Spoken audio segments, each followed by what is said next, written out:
Hi hello ನಮಸ್ಕಾರ, welcome back to Bhuvana YouTube channel. ಇವತ್ತಿನ beans ಮತ್ತು ಬಟಾಣಿ ಸೇರಿ ಈಸಿಯಾಗಿ ಕ್ವಿಕ್ಕಾಗಿ ಒಂದು ಸಾಗು ಹೇಗೆ ಮಾಡೋದು ಅಂತ ಹೇಳ್ಕೊಡ್ತಿದ್ದೀನಿ. ಇದಕ್ಕೆ ಮೊದಲು 1/4 kg ಬೀನ್ಸ್ ಈ ಥರ ಚಿಕ್ಕದಾಗಿ ಹೆಚ್ಚಿಟ್ಕೊಂಡಿದ್ದೀವಿ.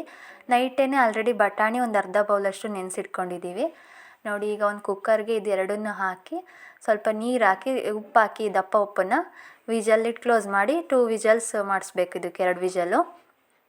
ಆಮೇಲಿಂದ ಒಗ್ಗರಣೆಗೆ ಒಂದು ಅರ್ಧ ಸ್ಪೂನಷ್ಟು ಜೀರಿಗೆ, ಕರಿಬೇವು, ಈರುಳ್ಳಿ ಒಂದು ಅರ್ಧ, ಟೊಮೆಟೊ 1 ತೊಗೊಂಡಿರೋದು. ಮತ್ತು ಇದು ಮಿಕ್ಸಿ ಜಾರಿಗೆ ಕೊತ್ತಂಬರಿ ಸೊಪ್ಪು, ಹಸಿಮೆಣ್ಸಿಕಾಯಿ, ಬೆಳ್ಳುಳ್ಳಿ, 2 ಚಕ್ಕೆ, ಲವಂಗ, ಈರುಳ್ಳಿ, ಹಸಿ ಶುಂಠಿ ತೊಗೊಂಡಿರೋದು, ಕಡಲೆ ಸ್ವಲ್ಪ, ಕಾಯಿ ತುರಿ ಸ್ವಲ್ಪ.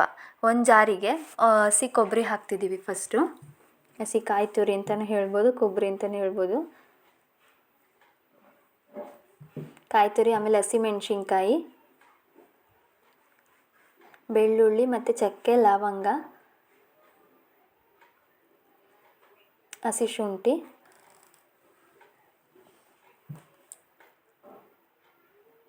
ಕೊತ್ತಂಬರಿ ಸೊಪ್ಪು ಮತ್ತು ಕಡಲೆ 1-2 ಸ್ಪೂನಷ್ಟು, ಈರುಳ್ಳಿ.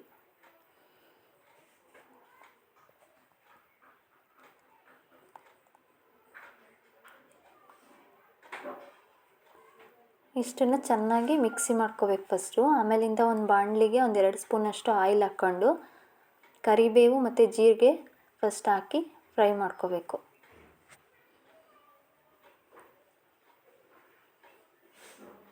ನೋಡಿ, ಕರಿಬೇವು ಮತ್ತು ಜೀರಿಗೆ ಹಾಕ್ತಿದ್ದೀನಿ ಫಸ್ಟು.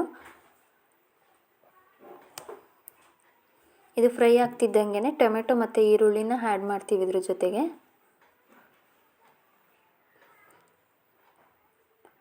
ಇದು ಚೆನ್ನಾಗಿ ಸ್ವಲ್ಪ ಫ್ರೈ ಆಗಬೇಕು.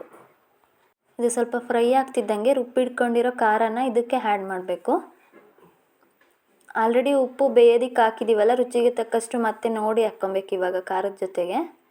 ಇದ್ರ ಜೊತೆ ಬೇರೆ ವೆಜಿಟೇಬಲ್ ಕೂಡ ಮಿಕ್ಸ್ ಮಾಡ್ಬೋದು. ನಾನು ಬೀನ್ಸು ಮತ್ತು ಬಟಾಣಿ ಅಷ್ಟೇ ಮಾಡಿರೋದು. ನೋಡಿ, ಬೀನ್ಸ್ ಬಟಾಣಿ 2 ವಿಜಲ್ ಹೊಡ್ಸಿದ್ದೀವಿ, ಬೆಂದಿದೆ. ಇದ್ರ ಜೊತೆಗೆ ಆ್ಯಡ್ ಮಾಡಿ ಸ್ವಲ್ಪ ಚೆನ್ನಾಗಿ ಕುದಿಸಿದ್ರೆ ಸಾಗು ರೆಡಿ ಆಗುತ್ತೆ. ಪೂರಿಗೆ ಮತ್ತು ಚಪಾತಿಗೆ ಒಳ್ಳೆ ಕಾಂಬಿನೇಷನ್ ಅಂತಲೇ ಹೇಳ್ಬೋದು. ಟ್ರೈ ಮಾಡಿ ಒಮ್ಮೆ.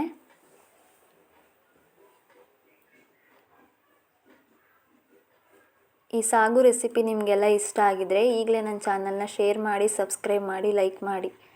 Thank you for watching.